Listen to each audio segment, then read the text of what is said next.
By now, Genghis Khan had thundered across the steppes, crushed rival tribes, and taken the golden cities of northern China. But instead of resting, looked west, toward the glittering riches of Central Asia lands ruled by the Khwarizm Empire, a massive Muslim dynasty with powerful cities like Samarkand, Bukhara, and Ardabil. These cities were wealthy, cultured, and fortified. But what they didn't know was that they were about to enrage the most dangerous man on earth. It all started with peace. In 1280, Genghis Khan sent a massive trade caravan to the Khwarezm Shah, filled with Mongol merchants, rare goods, and a letter offering friendship and open trade. But Tesa Ala-ad-Din Muhammad didn't trust the gesture. He believed the Mongols were spies, not traitors. So, in a moment that would change history, he arrested the entire caravan, killed many of the merchants, and confiscated everything. Genghis Khan was shocked. He didn't attack, not yet. He gave the Shah one last chance.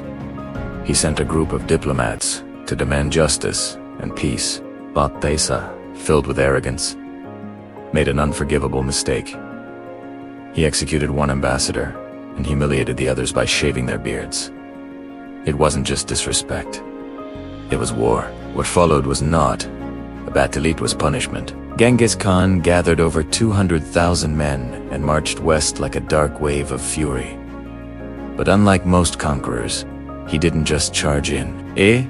Plan. He divided his forces, sent false movements, spread rumors, and confused the enemy. The Khwarezm Empire had strong walls, but Khan didn't care. He brought siege weapons, Chinese engineers, and a mindset of total war.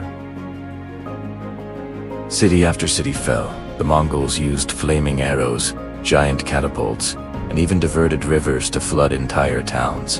In Bukhara, Khan entered the mosque, climbed the pulpit, and said, "I am the punishment of God. If you had not committed great sins, God would not have sent a punishment like me." The city surrendered but still paid the price. The army looted, burned, and executed resistors. Yet skilled workers, blacksmiths, scholars, doctors were spared. Why? Because Khan wanted to build after he destroyed. Then came Samarkand, the jewel of Central Asia. Its defenders boasted of thousands of soldiers and massive walls, but Genghis Khan's army came with strategy. They built siege ramps, tunnels, and traps. Many defenders surrendered before the gates fell. Others were slaughtered. Inside the city, the Mongols again selected the useful and erased the rest. They didn't just conquer, they removed threats from the roots. But Khan wasn't done.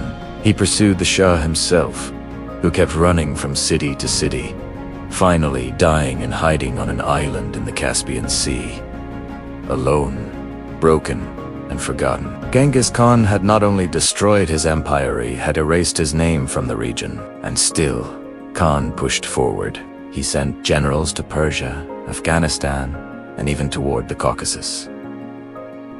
Every rebellion was met with brutal efficiency. Cities that dared to resist were burned, and their people vanished. One infamous story tells of Nishapur, where the governor had killed one of Genghis Khan's sons. In revenge, the Khan's daughter ordered the complete extermination of the city, hundreds of thousands killed. But behind the horror was a pattern. He always gave a chance to surrender.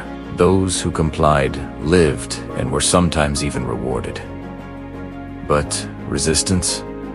That invited annihilation. What made this campaign legendary wasn't just the destruction, it was the transformation.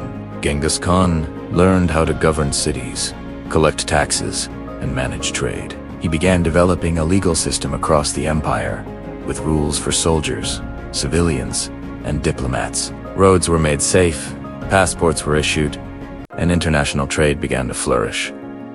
He wasn't just a warrior, he was now an emperor. And yet, the West had only seen a glimpse. Europe had no idea that the storm was now turning toward them.